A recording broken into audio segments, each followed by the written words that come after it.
I think Yash has joined. Yeah, we can start.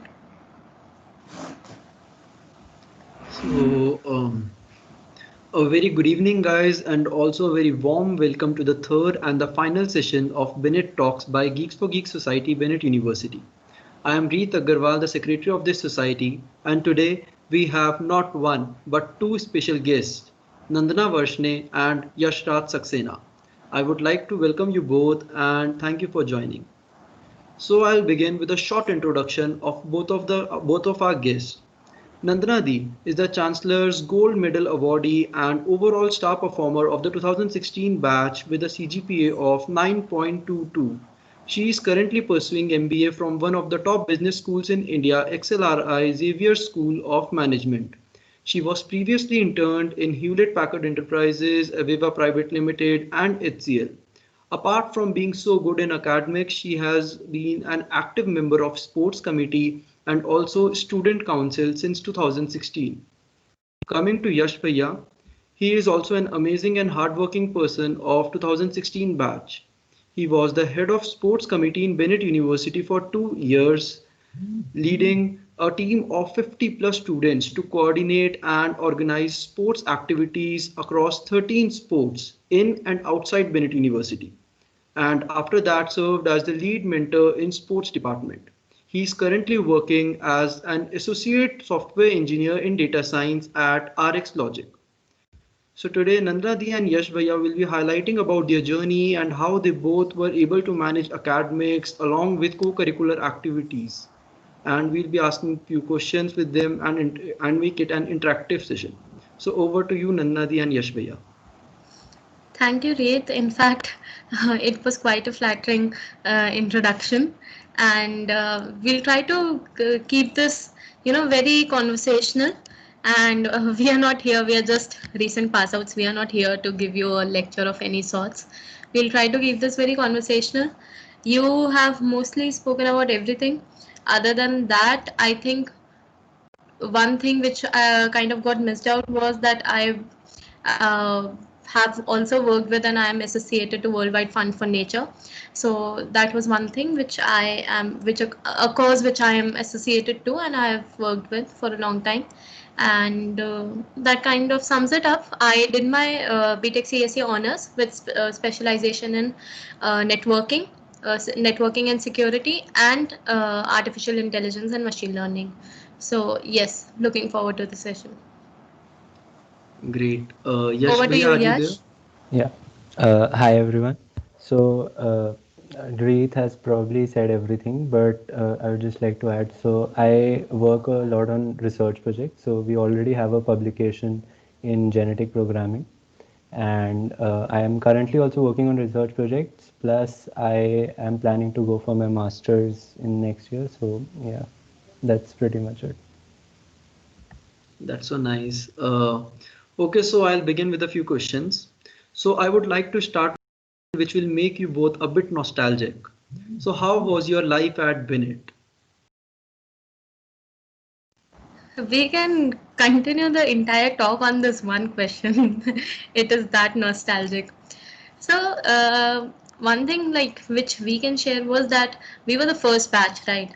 So when we entered the campus was barely there, one thing, and the campus grew along with us.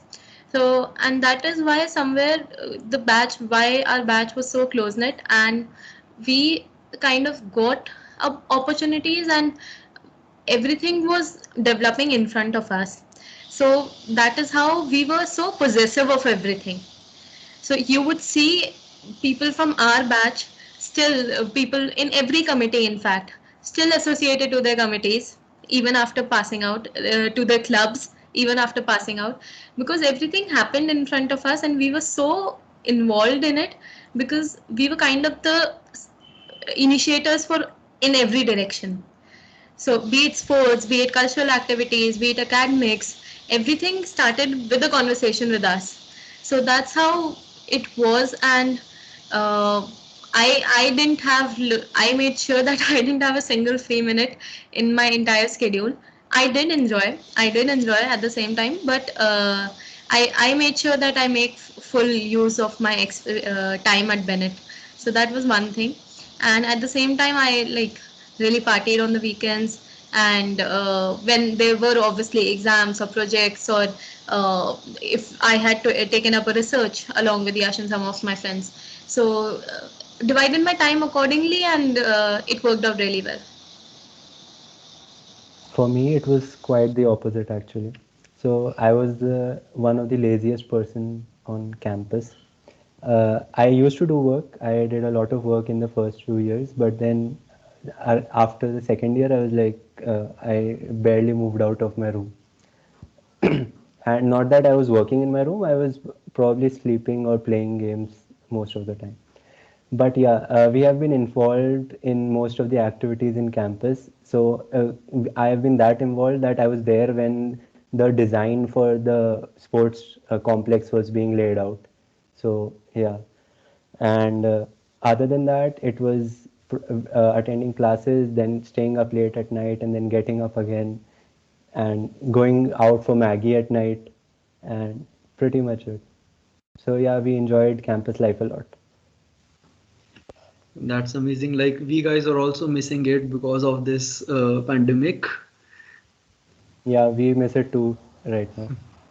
So let me understand one thing. Most of you are from first year, second year, third year, fourth year. What's There's a the mixed audience participant? today. Okay, Mixed mixed up. audience.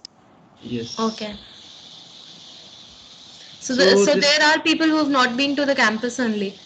yes, there are a Guys, few you are of them. missing out on a lot. Yes, they've just Okay. started with online classes. Okay. First year is probably the best time because you don't have to worry about anything and you enjoy the most in your first year, I guess. I just hope you guys really get to go to campus really soon. Of course, when it's safe for everyone. Yes, let's hope for the best now. Yeah. So my next question is to Nandana. Like, how did you prepare for the CAT exam and cleared it and get into XLRI? Okay. So I had started my preparation quite early on after my third year internship in Aviva got over. So this is somewhere we are talking about August, September, and at the same time I was the lead student planner for Expedite, our sports fest. So they was managing that, and Expedite was scheduled around 28th to 29th September. So there was a lot of work going on that front. So I had started early on. I had started in first week of September, but somehow that got delayed due to Expedite preparations. So in October, I had gone full on into the preparation mode. I used to come back to my room, and during late night I used to give in time, or during the weekends I used to take mock tests. I'd taken a distance learning program from one of the coaching institutes. Some of my batchmates were attending coaching in Greater Noida, and some of them also did very great.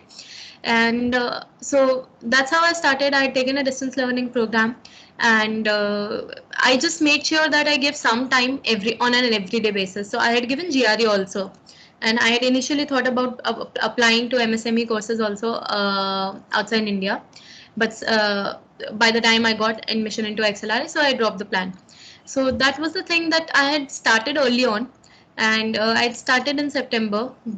Towards the last 2 weeks of September, the preparation got low, but in October I had gone full on into preparation mode. I used to make sure I give some time on an everyday basis. That was the key, because uh, for GRE, tackling verbal is the key, and for CAT, tackling quant and LRDI is the key. For CAT, ZAT, IFT, all the MBA entrance exams. So for that, you just need speed and accuracy and practice on an everyday basis. If not every day, all an alternate basis. Alternate day basis. So at the end of all of it, I'll tell you how the situation was. I had exams for 7 straight days right before CAT. For 7, because I was an honors student, my batch had just 2 exams, and only 2 of us who had taken honors had 5 more exams to give that semester, and placements going on at the same time. So it was quite hectic towards the end. So that's how the early preparation kind of helped, because in the last 2 weeks I don't think I got any time to study. Our placements were going on full on, and then the exams had started, and then there was the capstone project also. So that's how.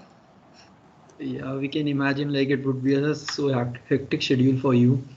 Yes, but it was fun. It was fun because रात को जैसे like I eventually and we eventually found a group of people who were preparing for CAT, and so and all of us returned to rooms around at the same time after 12:30 ish, and when all the birthday celebrations were over, and so at that time we knew that all of us would be sitting and studying and attending some questions.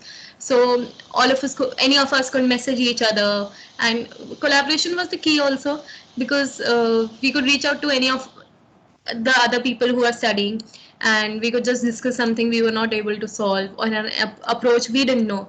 So that's how it worked out. Also, can you tell something about the combination of engineering and MBA, and why did you choose it? And if like any students want to do it, like can you guide them? Okay. So for the first and second year students, I would say right now, don't think about it. Don't think about it at all, in the sense 2 years are very crucial in computer science, especially because all of your core concepts, if you don't like solidify right now, you won't be able to have good progress in third and fourth year, and moreover in the placements.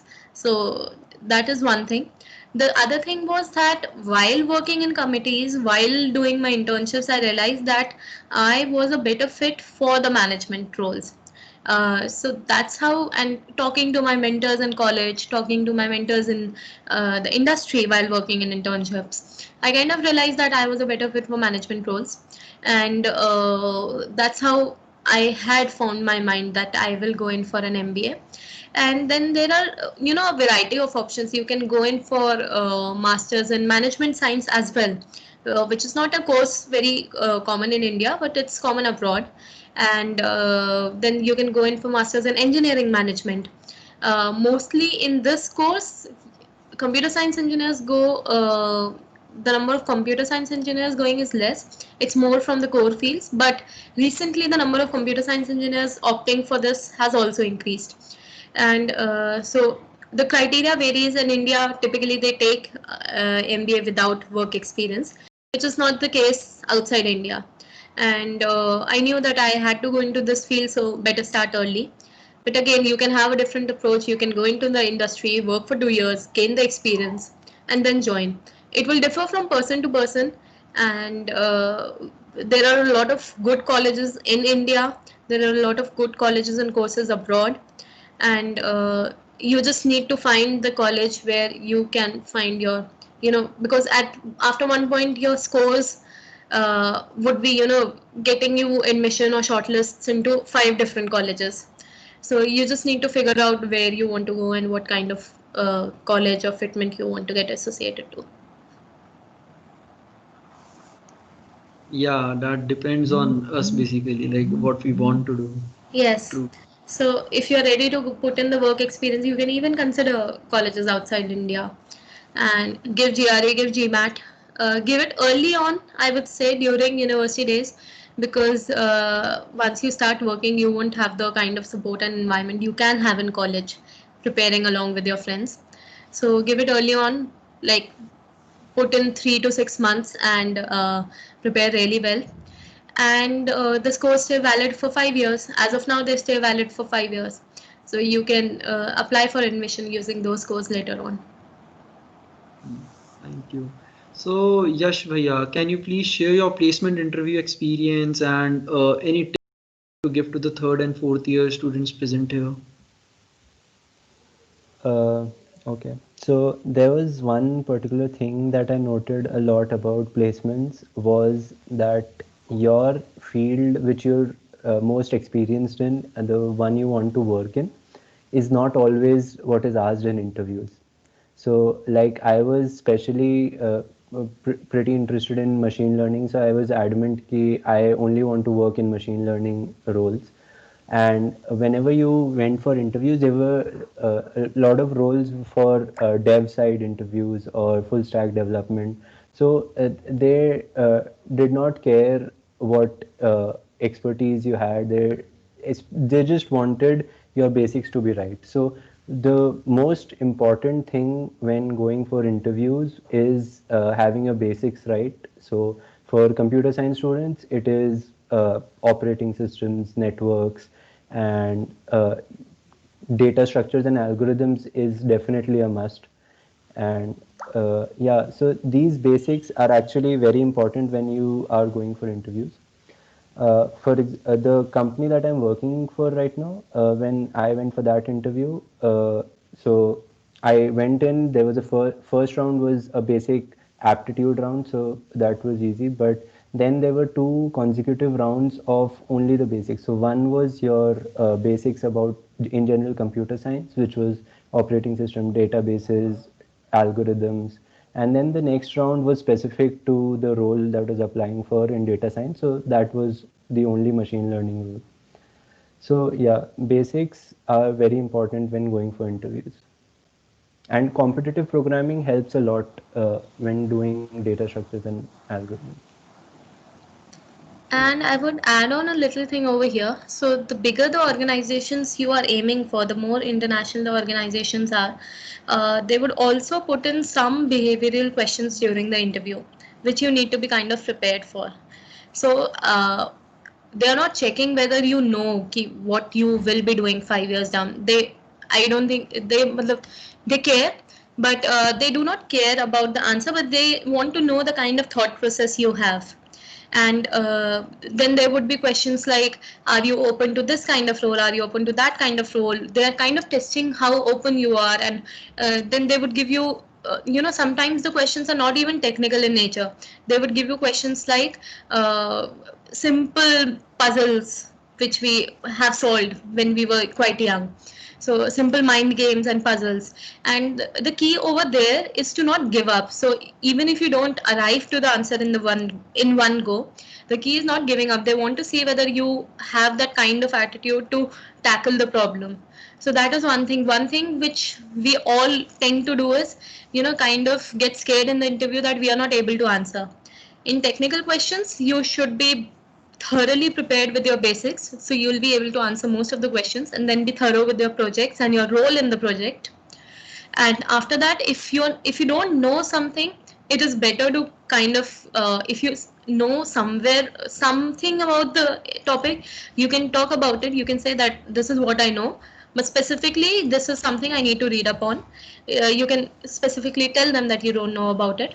And for the other type of questions, you need to be very clear, because not knowing technical is okay, but not having the kind of solving attitude, right, solving attitude or a clear mindset, that is not okay. So that is something also you need to keep in mind. Yeah, so main conclusion of this is like we should have our basics strong. Yes, and your And projects should be good, and yeah, project your role in the project should be very well defined, and you should be knowing what you contributed and how you contributed. As most of the freshers are also present in this webinar, so according to you, what should be a roadmap for a student for getting placed in a good product-based company if he is coming to Bennett and with no prior coding experience at all?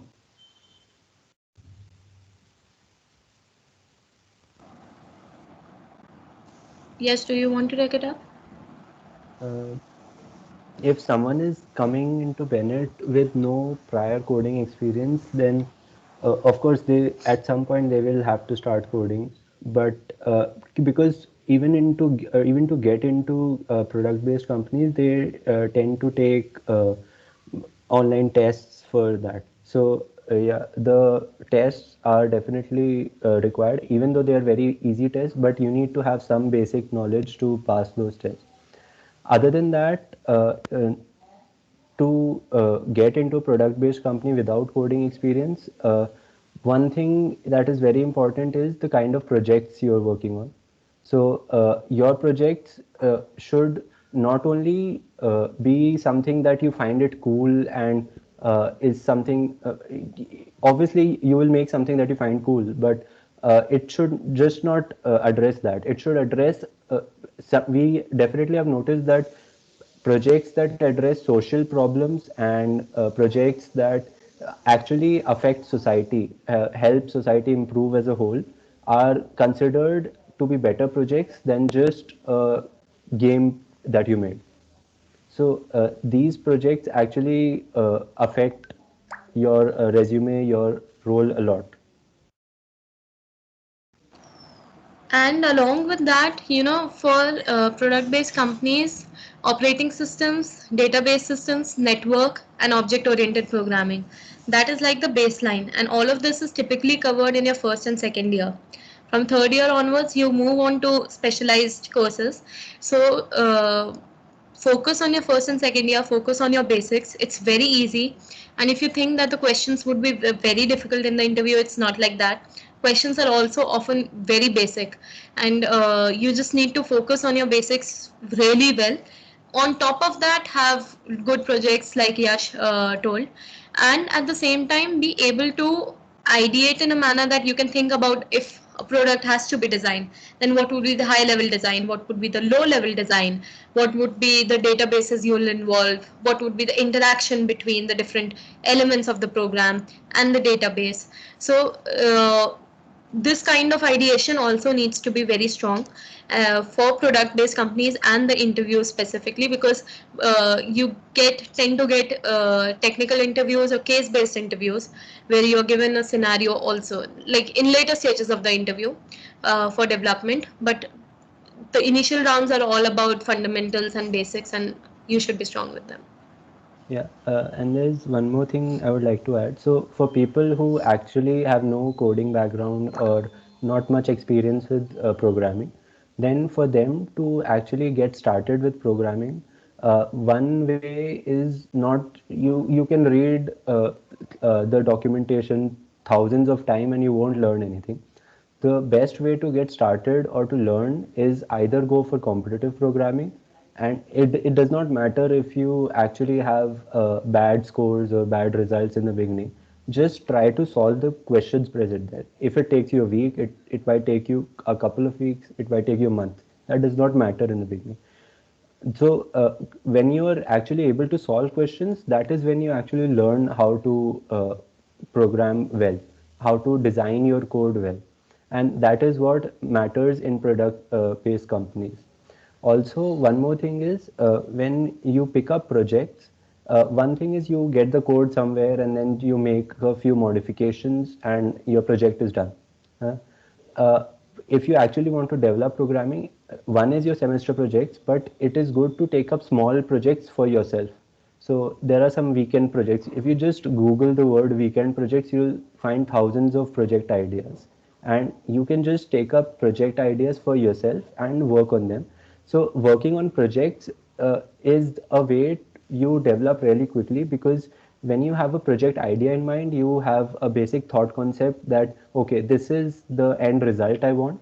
And once you have an end result, you will find ways to reach that result. And when you research and find ways on your own, that is when you actually learn. Yeah, I hope this will help all the freshers and even seniors that are present over here. We also got to know that you both worked on a few projects together, especially machine learning projects. So, would you like to share something about the projects you made? Okay. So, towards the last 2 years, the main project we were working on was emotion detection via EEG signals. So, along with Arpit Bharadwaj sir and Divya Vam from PhD, and Arpit sir, who's a professor. So, the main idea was there were three other teammates we had. The main idea was collecting brain signals using headsets, which were single electrode devices, and from those patterns, from that data collected, predict emotions using genetic programming. Now, genetic programming was something very new to us, and Arpit sir introduced us to this field, and we had to do a lot of research on our own end, work on it, and it was a live study, so there was always data collection going on. Now we tried it with 2 emotions, then we switched to 4 emotions, then we progressed to 8 emotions. We had a single electrode device, then we had a 4 electrode device. There was also a 32 electrode device which we could not work on due to paucity of time.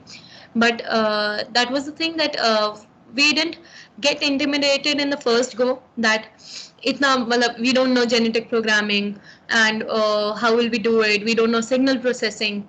We kind of started with it, figured it along the way, and that was the thing. And then we in fact even went ahead and worked on research papers and contributed to research papers. So two or three research papers are already out. The one we authored is has been accepted in an international journal, and it will soon be out too.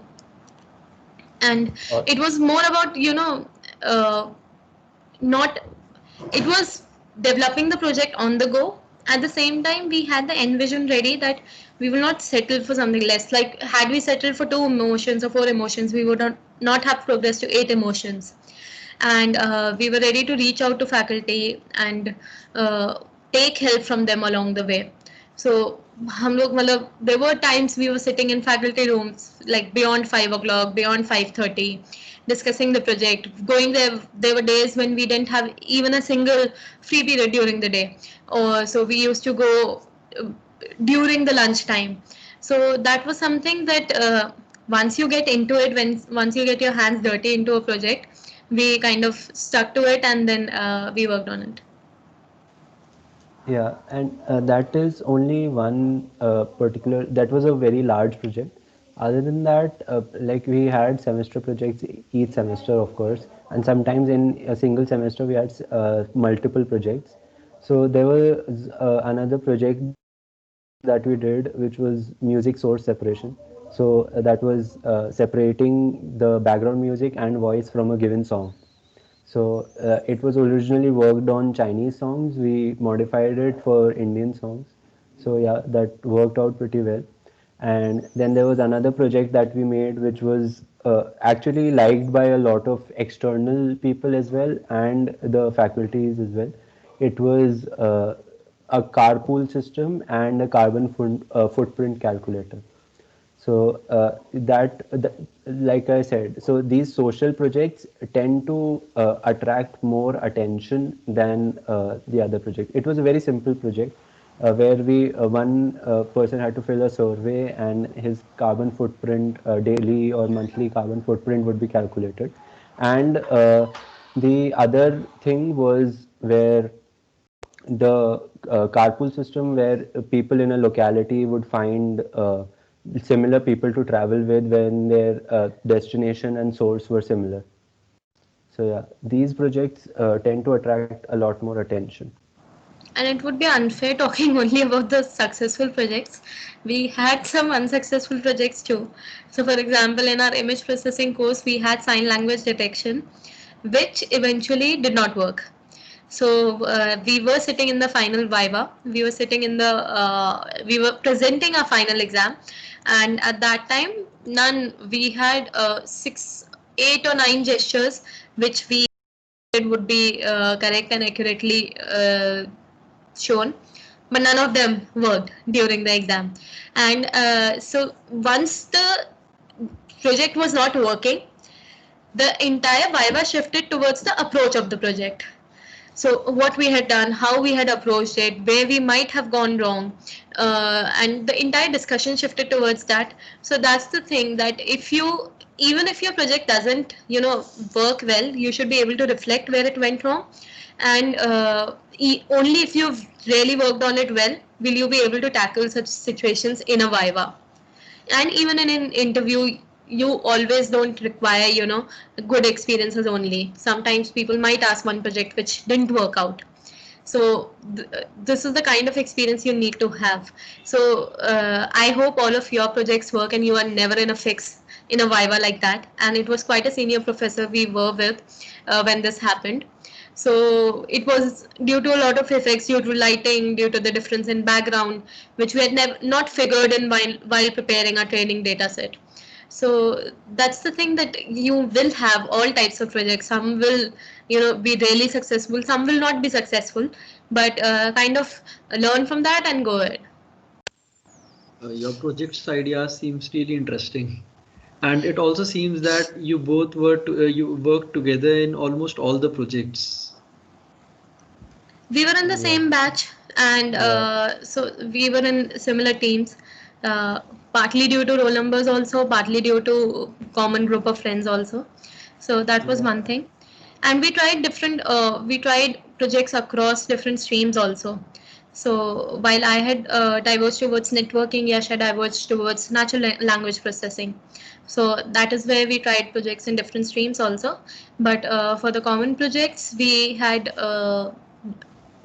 worked on different technologies, using Firebase to integrate it into mobile applications, or using developing simple mobile applications for the project, or using simple Java, or that's very basic. That was in the first and second year, using Java and Python basic UI UX tools, and then using Flask, using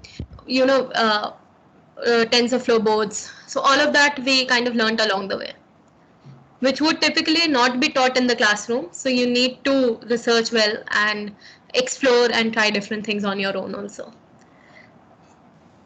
Yes, this is the thing. Like many of the things are not taught in classrooms. We have to do on our own. Classrooms, you just need to focus on theory, catch the fundamentals right, and go back and experiment on your own. So here we have a very important question, which many of us have in our mind, especially for you both. So like, how were you able to manage both academics as well as extra activities so smoothly in Bennett? Like we got to know that Yash Bhaiya was the head of the sports committee, and you were also a like constant part of a sports and student council. So how were you able to manage both the things parallelly? Yes, Shruti, go ahead. Most of the time we couldn't, so we skipped a lot of classes to work for sports. And when An then advice we are not giving on record. yeah, and when it was exam time, we would leave everything for the last 1 week and then study for exams. So most of the time it went like that. But yeah, to manage, you had have to spend time after your classes, and either in lunch times, or you just have to give extra time apart from classes. So even if we have like 6 classes a day, so you still have one slot empty, and then you have a lunch time. So that is 2 hours in itself. So those 2 hours you will have to spend working towards something extra. Then all your club meetings, all your big meetings will happen after your classes. So after classes, we used to just have snacks and then leave for work again. And then there have been times where we entered our rooms at 12 in the night, at 1 in the night, l- after classes. So yeah. And like apart from that, the like go-to practical tips would be just if you are attending the lecture, you are might as well you pay attention to the lecture, and you should in fact, because often what conversation you may be able to refer to lecture slides later on, or the book, or the online course you are referring to, but the conversation that happens in the class, you will never be able to go back to that conversation. So if you're sitting in the lecture, you first of all you should be sitting in the lecture. Don't skip lectures. So sit in the lectures and pay attention to what's happening in the class, and that's something I think even I don't know whether you asked the same question to Nikhil and Kashish. So Nikhil was quite active with Bennett Open Source Society. Kashish was very active. He was a TT player, university team player. So all of them, and in fact all the top 10 to 20 students in every batch used to pay attention in classes, because when they are happening, I don't think a lot of us did extra studies. Well, hours and hours of extra studies, a typical notion which people have for toppers. So we none of us did that, and so that was one thing, that when you're sitting in classes, when you're attending practicals, might as well give your full attention over there. थोड़ी मस्ती side by side चलती है. And the other thing for committee work and managing extracurriculars was that you will be able to manage if you're quite associated and good, you have a good attachment to the work you're doing. It may be literary activities, it may be dance, it may be music, it may be working with the robotics society, it may be working with the fashion club. Anywhere where you are, if you are, you know, internally driven and if you're attached to it, at the end of the day, you'll enjoy working over there. And that you will never feel that कि वो committee work ना काम है या something like that, या फिर वो club का काम है, or a thinking which is there that you'll get tired, yeah, today's a club event. You will actually start looking forward to that, and that will keep the monotony out of your life. कि you are planning for events, you are thinking about events, and you find great deal of friends engaging in these extracurricular activities, especially beyond your classroom, which is like a real need, because that's the best thing. Matlab, you could have been in a typical engineering college anywhere. You are in a university system where you are getting access to, and you are meeting a very different set of varied set of people pursuing different courses. So you can learn along with them, and you can, you know, interact with them. You get to interact with them. That is something you should not miss out on.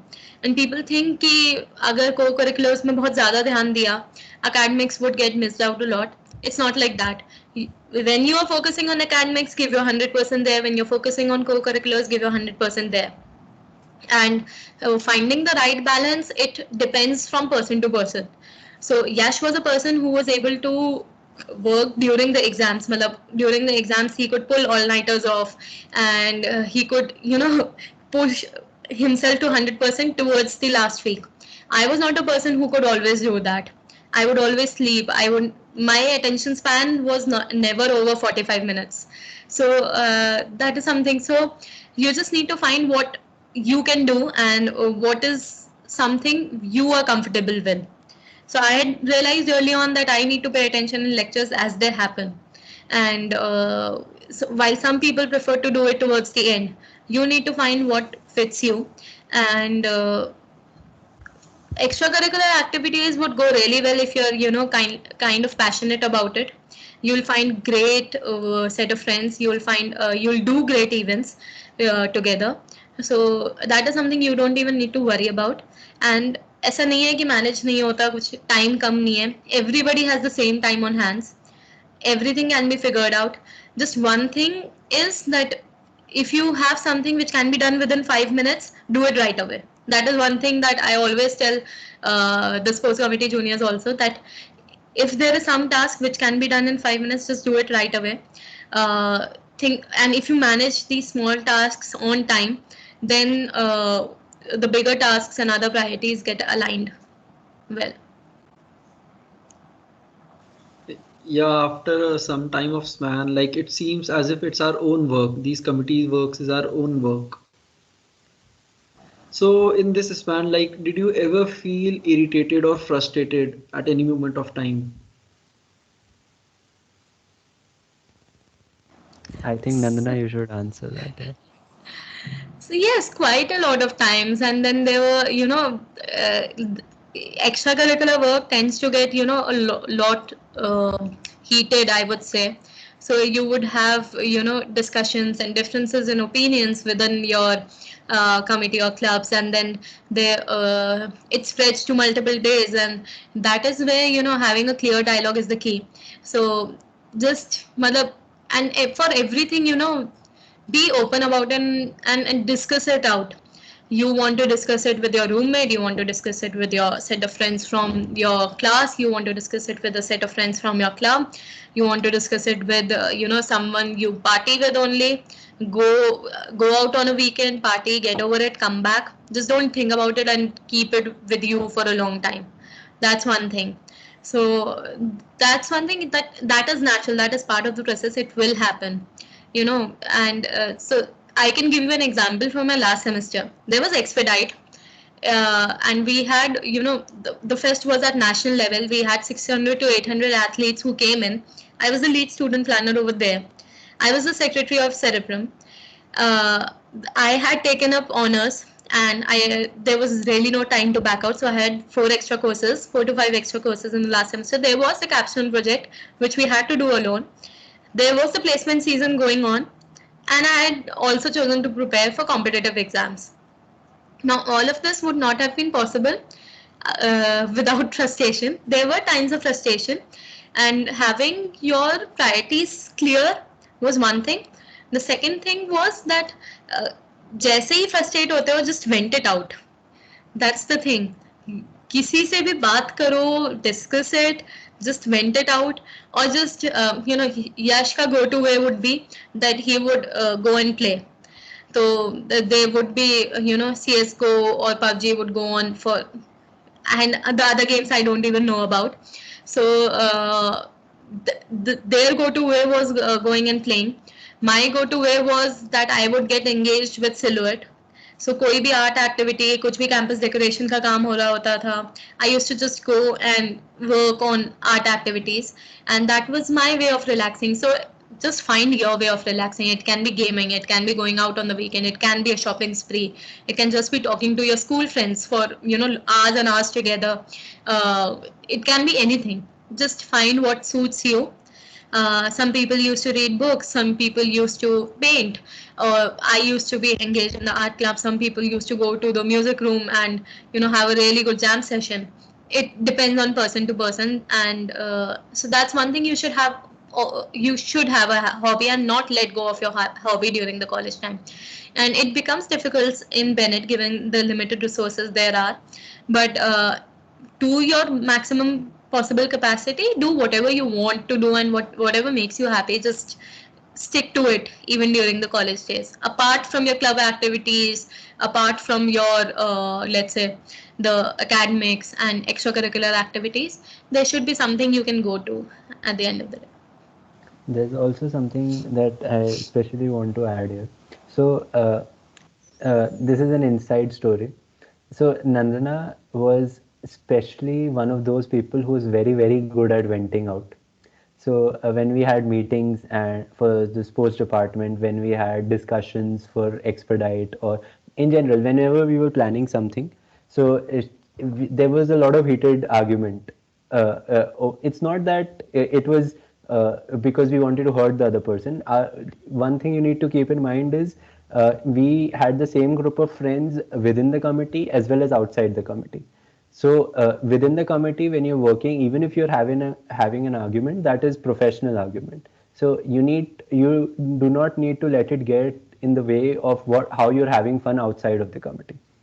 So one of the reasons I was specifically asked to stay the mentor for the sports department was because these people used to get in fights a lot, and I was the one who always had to butt in and stop them from fighting and come down to a common ground.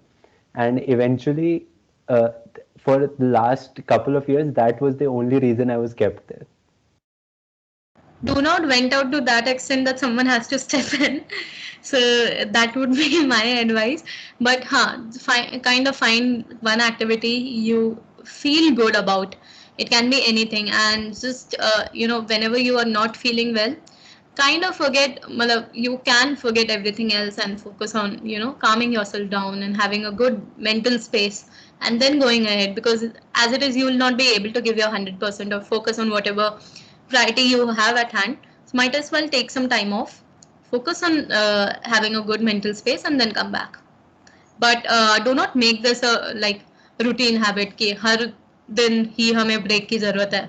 हर दिन break की जरूरत नहीं हो सकती है. मतलब it's not even practical to have it, but it's natural to get frustrated time to time, and you need to take time off to get back on track, and that's completely acceptable. You can tell your project team members that I need a day off, or this day I wouldn't be able to work. And if you're not doing it frequently, and if you're being honest about it and very clear about it, and ऐसा नहीं है कि you are shirking off the responsibility. At the end of the day, if something has to be delivered from your end, you will deliver it, even let's say a day later. But if at that time you need to take the day off, just take the day off. That's really an amazing way of managing everything together.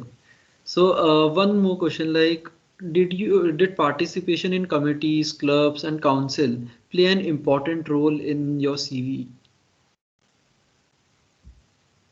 I would definitely like to answer that because yes, people think a committee work is not that important and it will affect our studies because studies is the only thing that matters in your CV. but it is never like that. uh, Participating in committees and working for these extracurricular activities actually teach you how to manage situations in real life. So, because of the work we did here, for example, what the work I did as sports secretary, or the work Nandana did in planning events, or be as the sports secretary, that actually taught us how to think in a way to solve problems, and that is what companies and in general everywhere you go, that is what people need. If you can solve problems in an easy way, if you can find solutions to problems, that is what people actually need. Academics is something you can learn at any point of time. Of course it's important to learn in college, because after that people, after that you need to go out into the real world. So it is definitely important, academics is definitely important, but working in committees actually opens up a lot of opportunities for you as well. So when you work in committees, when you interact with people, you meet new people. And when you go out for events, when you we attended a lot of events as well. We volunteered for events, even though we were nowhere related to the event, but we volunteered for events. Because when you go out for events, when you attend events, you meet a lot of new people, be it people from your own college who are also volunteering, or be it people from outside. So And you get good food also. Matlab, yeah, that's a side that is note. You get good food also. so. I was taking the same example because we went out for event. I think it was at the Indo-American Center. Yeah, there was a conference there, and we went out there. It was a 2-day event, so we were the volunteers for the first day, and then there was a next set of volunteers for the second day. So first day we are volunteering, we meet a lot of new people. So there are people from different industries. There was a CEO for Oracle there. Then there was there are a lot of people who were involved in those events. So after the event was over, the organizer there, who had actually asked us to come volunteer, asked us to stay for dinner, and Milind sir was also there with us. So we were there for dinner, and during dinner, we of course were having conversations within ourselves, but we then met vice presidents of different companies, and they were like, they give you valuable insights to how industries actually want you to work, and these things that you learn are actually very useful when you go out in the world. And it's not, your extracurricular activities are not necessarily limited to committees and clubs. If you're not able to associate to any committee or club, or if you are, let's say, not able to get into committee or club, there are limited positions in the core team, but work in your capacity outside the core team. So being in a committee or club is not limited to being in the committee, like being in the core team of that particular club necessarily. So you can be a dance team member, you can be in the band and not be in the core team. You can be, you can be one of the people who are always there in the campus decoration team. You can be one of the people who are always attending the workshops which ACM or IEEE or Bennett Open Source Society organizes. So you can be a regular participant in the debate Cerebrum does. You can be so the idea is that finding something beyond academics. Now it can be anything. It does not necessarily have to be administrative work of being a core team member. It can be something. You can just start your YouTube channel maybe. Okay. So if you like to stream games, you can start your YouTube channel. It can be anything, but it has to be something beyond your academics, where you can go to apart from your academics, and you can be a member or a player in the sports teams, or even if you're not a member of the university sports team, you are a regular, you are a regular gym goer, or you regularly play badminton every day. It has to be something just where you can enjoy. So, and it doesn't feel like work at the end of the day. So I hope we are done with the questions that we had. So if in audience, like if anyone have any question, they can unmute themselves and ask. There are a few questions in the chat box. Siddharth, Okay. you can unmute yourself if you want. Siddharth says like, is 1 to 2 years experience necessary before doing MBA? Yes, it is suggested and it is ideal. Now, it again depends from field to field. For example, like within MBA, if you want to go for, advanced roles like consulting or product management, so these would require experience for sure. If you want to go towards marketing or finance, you necessarily need not require experience. There, how you tackle and approach problems in finance domain knowledge is important. So for this, you need to, read a lot, talk to recent graduates in whichever college you are applying. It depends from college to college also. So work experience is always preferred, but at the same time, freshers are also there. So 30% of batches of across all IIMs and top colleges like XLRI and MDI Gurgaon. So everywhere, see, it's a mix of both. Uh, Work experience people are in majority because it's always more preferred, but at the same time you can be a fresher and figure out your way. So but for MBA abroad, work experience is a must. 2 to 5 years of work experience is a must. So only in India they take freshers. So that's the difference in India and abroad. But it's preferable to have work experience because you will have a bigger pool of companies to apply to. But the kind of work, if you are looking forward to, can be done without work experience. You just need to, go to Gora, read about it, talk to recent graduates, and figure it out. So I hope this answers your question, Siddharth. So there's a question from Tane Parashar. What are the pros and cons we should know before choosing honors, and should we opt for honors or no? Okay, this is a very controversial question, and so when honors was rolled out, there were 16 to 20 students who opted for honors. In our particular batch, it was modeled in such a way that the major chunk of the honor courses fell during the placement season, because of which everybody opted out also. It completely depends on you. If you're going in for masters in science, MS abroad or MTech, it makes more sense to opt for honor courses. At the same time, you cannot opt for honor courses and also get admissions abroad, which some of my batchmates did. It depends on you what kind of courses you want to take up. I personally took up honors because I was not able to decide on one course, and I wanted to do two to three different courses which were being offered. So yes, it does not affect your placements at all. So if you have anything in mind कि उससे placement में preference मिलेगी या नहीं मिलेगी, from the placement perspective, from career growth perspective in the technical side, it does not affect. It just affects your personal learning curve. If you want to know about more topics, if you want to dip your hands into more topics, you go for it. If you don't want to, then don't. The only thing is that you might be, one of the few peoples pursuing it in the batch. The only con, I would say. And your and activities and timetables would not be scheduled necessarily according to you. So while capstone projects and presentations were scheduled, it became quite hectic for the honor students, but at the same time it was not hectic for the other students. So but if you know you are doing honors, you can plan it out well in advance. So I would say for masters and MTech, it does make sense to take honors. For placement, it is completely neutral. It comes down to your personal choice. Even for MTech, it does not affect that people with honors have a higher probability. It's just that you are going better prepared into your applications and interviews, and you just know about more topics or know about more courses. You've done projects in more courses. You have more practical knowledge over there. Uh, but at the same time, it really doesn't affect it. Varies from person to person. You want to know more, you want to learn more, you don't want to know more. How well you can manage your CGPA. For to sit in placement activities, you need to have a bare minimum CGPA of. It keeps varying according to the placement policy year on year, but it's roughly around 7 to 7.5 to get a good decent placement and to get shortlists into companies.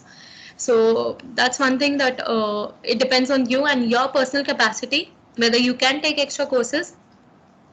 So you that decision you have to take it. I can't say. The pros would be you get to learn more, and in interviews you can talk about more topics. And for masters applications, you definitely have a better base. Masters in science applications, but for placement perspective, it's completely neutral. Thank you, Uh, Gigi. s- so I hope this answers your question, Tane. Any other questions, Yeah, that's it. guys? Thank you. Guys, any other questions you want to ask? Like you can mute yourself. How do I know? Hello, first of all, I'm a third semester engineering student. Hi, Uh, Vinayak. Yeah. how do I know if I'm fit for an MBA? Because I have been doing a lot of internships and things like that so far. I'm also working on a research internship. It's going really good. I can do the work. I'm doing it really nicely, but I don't know if I want to go to research afterwards. So how do I know if I'm fit for an MBA or continuing in corporate through BTech only? You can get the answer to this question after your, I would say, third year internship, which is mandatory in nature. 2 month internship, you'll have a, a core in whichever field you work in, testing or development, you or web dev. You will get a hands-on experience in your internship. You will be better equipped to ask yourself that whether you are fit for an MBA or not, and you want to look forward to an MBA or not. At that time, one thing. The second thing, by fifth or sixth semester, you will know. So, an MBA is all about people management after one extent. So, it is about domain knowledge, but after one point, it's about people management. So, you need to figure it out yourself. And nobody can be a good judge. Maybe you can talk to a career counselor and figure things out. But at the end of the day, and you necessarily might not have the answer in one go also.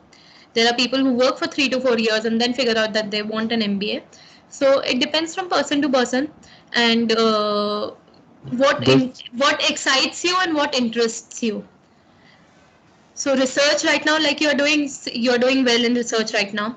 But in long term, if it does not excite you, you can explore other opportunities within computer science. Even if that doesn't excite you, then you can find out if the project is not exciting you or the whole field is not exciting you. And at the same time, you can have MBA experience along with technical domain as well. So there are program management and product management roles, supply and operations roles. All of those are, a kind of mix between MBA and technical side. So you just figure it out by fifth, sixth semester. Right now, it's too early to think about that. Thank you. Also, one more thing that it's good to know, Vinayak, is that when you're actually trying to find out if you want to do MBA or not, it is good to take up roles where you have to manage people and manage events and stuff. So it's if you're already holding such a position, which is in either a core team of any club or in a committee, that's great. You should try to get yourself involved in as many events as possible and take up responsibility of trying to manage those events. Once you get the hang of it, and if you still feel that, yeah, I'm good at this thing, I can continue in such a field, then obviously it will be a good choice to go for MBA. But if you feel like, no, that this is not something that is made for me, then you have your answer there. So it is good to apply for roles where you have management opportunities. Actually, And Bhaiya, I yeah. have been in doing roles which also have the management thing for me to be there. But I was just afraid that I might get to know that I want to do an MBA too late, and then there won't be enough time for me to prepare. So It's that's never too late. It's never too late, yeah. It's never too late, Vinayak. So you can, figure it out during your work experience too. And people with up to 4 years of work experience are there, and even more. So you just need to. There are people who prepared for UPSC for 2 years and are doing MBAs right now in top colleges of India. So you will figure it out. One thing, and one more important thing which I missed out earlier was talk to recent graduates and talk to people who have been in the management field for a long time, and then figure it out. So, and you don't need to search for answers right now, right away. You will get your answers towards fifth, sixth semester, or even if you go into technical field and figure it out later, 1 2 years later, you can always switch. Yeah, work thank you very experience can much. never hurt for MBA. Okay, thank you. I think Ronak has his. Yeah, I Yeah. have a question. Yashvaya, so you are working in a data science position right now, is Yeah. it? Yeah, so So I'm a third semester engineering physics student. Okay, and I'm really not sure if research might be a good place for me, even though I really like what I study, but I'm not sure if it'll be a good thing for me to pursue it throughout my life. But for example, I am interested in data analytics and business analytics in those fields. So, what would you suggest for a person in college to do early on so that they could do something good in the future in that field? Yeah. When it actually comes to data analytics and business analytics, basically big data, it is actually very important to work on projects, like not just your own projects or semester projects, even if you want to contribute to projects that are already live on GitHub, you can go to GitHub, you can there you'll find thousands of projects. Since you mentioned you're in engineering physics, so there is something you can look into. It is quantum computing. So yeah, I worked in quantum computing as well. So yeah, that is a mix between physics and data science and machine learning. So and in the coming years, quantum computing is actually going to be a very large field. Right now, it is very naive, and there is still a lot to be done. But yeah, in the coming years, it is going to be a very large field. And main thing when you're doing data science is to work on as many projects as you can. It can be a small project, it can be a big project, it can be an open source project which is available on GitHub. You can go to websites like Kaggle or Analytics Vidya or I can't even remember name, but there are a lot of websites that put out competitions, and those competitions will actually help you learn a lot about data science and data analytics in general. They're open source competitions. You don't need to pay any sort of fees or anything for that. And if you are good enough, instead they'll give you prizes for bringing out good solutions to them. Thank you. And apart from that, like try different. So read a lot of blogs. Medium blogs are very good in this field. Follow YouTuber channels who are into data science, and try different things. So try Hadoop, try Elasticsearch, try different web ops which can be integrated with data science models, and all of these can be done as weekend projects. So try different technological stacks, I would say, which can be integrated into data science and which are essentially about data science. For data science, you need to be good with R and Python. Python is the go-to, like that's the baseline. Additionally, a bit of R and MATLAB you should know about, because companies ask for it, because most of the companies are working on R and MATLAB, and slowly they are shifting their platform softwares to Python. So you need to know about that. At the same time, the large scale applications in big data work on Hadoop environment or Elasticsearch or AWS search. So you can explore that too. Thank you. So anyone I else who have a have one more question? question. Yes, please. So, we have been told about how to prepare for on-campus placements by having a good CGPA and being good in data structures and algorithms.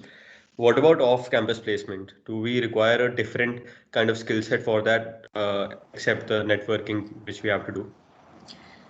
For off-campus placement, it comes to defending yourself there. Your college name is really not fighting for you. The college placement team is not fighting for you. So having a very strong LinkedIn profile, being active on LinkedIn, and other platforms like Facebook, there are opportunities coming from everywhere.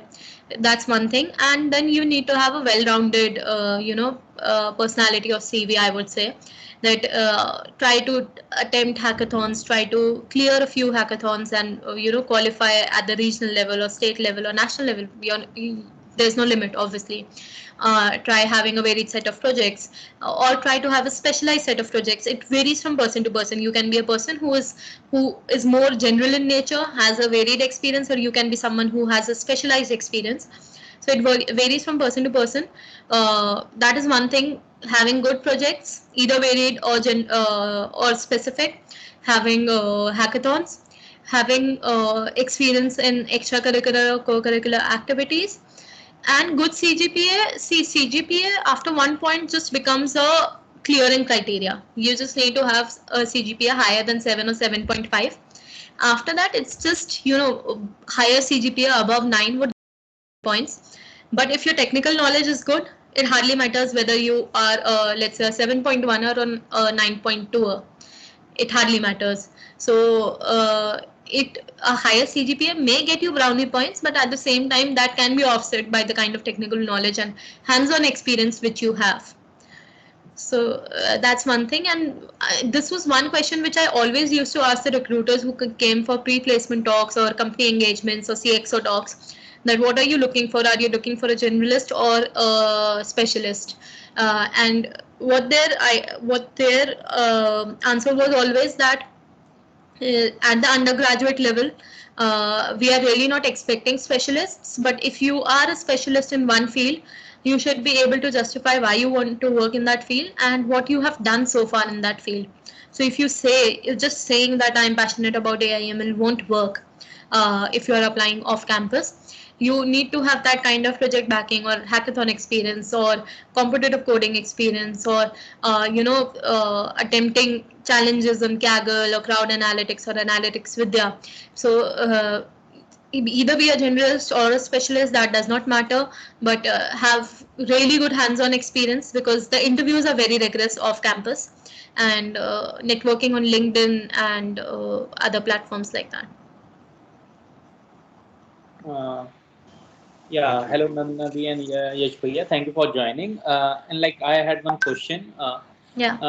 In third year, can we choose another electives of different courses like of MBA or BBA apart from BTech, like technical fields? Okay, it will completely depend on what is being offered in your year. I really cannot tell right now. And whoever is your UG course coordinator would be the best person. It's a faculty who is assigned. So Madhushi ma'am was assigned for us. That faculty would be the best person to answer that. At the same time, you can, if a large number of people want a specific project, for example, in the last year, a lot of people knew that some companies look for one more foreign language. So a lot of people rallied for a course in German, and that's how we had German for our batch. So you can always put forward a polite request if a large number of people want a particular course. It will vary whether it gets accepted or not. And there are courses, so open electives are of two categories. Open elective in general has to be outside computer science. So it can be either a course from engineering physics. This is I'm answering for computer science students. It can be from engineering physics. It can be from maths. It can be from. We had law courses. We had mass communication courses. We had management courses. So for our batch, for example, we had Six Sigma German, basics to German, Six Sigma, a maths course which I don't remember really well, an engineering course, quantum optics. Then we had 2 or 3 law courses, intellectual property rights and public administration. Then we had Six Sigma, which I already told. Then we had entrepreneurship courses as well. So open electives are generally offered outside your department as such. It may be within engineering, maybe outside. You may not have a say in what is being offered. You may have a say. You can always put forward a request if a decent number of people want a course. It may or may not get accepted depending on what situation the logistical challenges are. But you get to explore different courses. That's one thing. In the total syllabus, it was written that there are 2 courses of product management and project management also, which we can take. So like we have to apply for that, and they accept or not according to the number of people, students. It depends a lot on the number of people actually taking up the course. So it is also possible that a course is being offered, but only 3 people take it up. So if 3 people take it up, they won't have a separate class for just 3 people. They'll ask you to take up another course. Or they might have a class for 3 people. Again, it depends on the faculty's preference. So I was in a course in which only 5 people were there. But the faculty, Kuldeep sir, he's from ISRO. He is from ISRO, and he really wanted to pursue, continue with the satellite data science course. And we were just 5 people in the course. But since he was very passionate about the course, and we really wanted to learn, and in the initial few interactions we established that kind of rapport, we went ahead with the course. So it kind of depends on the faculty also. And in some courses, for example, last year there were 2 courses in which it exceeded 100, and then some people had been sent to other. Yes, do you remember those courses? I don't remember the name of the course, but yeah, there was a course which and then they had to set a criteria to choose how many people. They fixed it that we'll only take 60 people in this course. So they gave out a test or some sort of form or judgment criteria to filter people out. So then the people that were filtered out, they had to take up other courses, and I think that was an entrepreneurship course only. Yeah. Okay, that's it. And whether a course is being offered or not, that would be clearly communicated towards the start of semester. You can always find it out from your UG coordinator or your from the dean's office. Okay. So I hope all the questions are answered. Is there any question left? Yes, there's Diptesh. Yes, Diptesh. So hello Bhayadi and everyone else. So I want to ask so you must have had mentors to guide you along the way. So so how did you get those mentors, and were like project mentors or like mentors in general. So what did you? Matlab, that's a general question. So how did you get those mentors? And Number one, first you have to find your own mentors. There is one mentor that I think was appointed to each batch, and each batch has a mentor of their own. Of course, you can go talk to that mentor. You can talk to them about projects. You can even go to any other faculty who you think is knowledgeable in a particular field and ask them for projects they are working on, and if you want to support them or if you want to join in on their projects. Other than that, these are the technical mentors. So you can even go talk to the dean maybe, or any other faculty you think you're interested in working with. Other than that, if you're looking for mentors to support you mentally or in other extracurricular things, you will definitely have to go look for them on your own. For us, that mentor was in sports. It was Akansha ma'am and Pratima ma'am. So they supported us really well in all the fields, like not just the work for sports that we did, but in general on how we should tackle situations that arise for us. So one way to go find mentors is to go to faculties and talk to them. Other way is to just find people who are ready to support you. But of course, people will only support you when you support them in some way.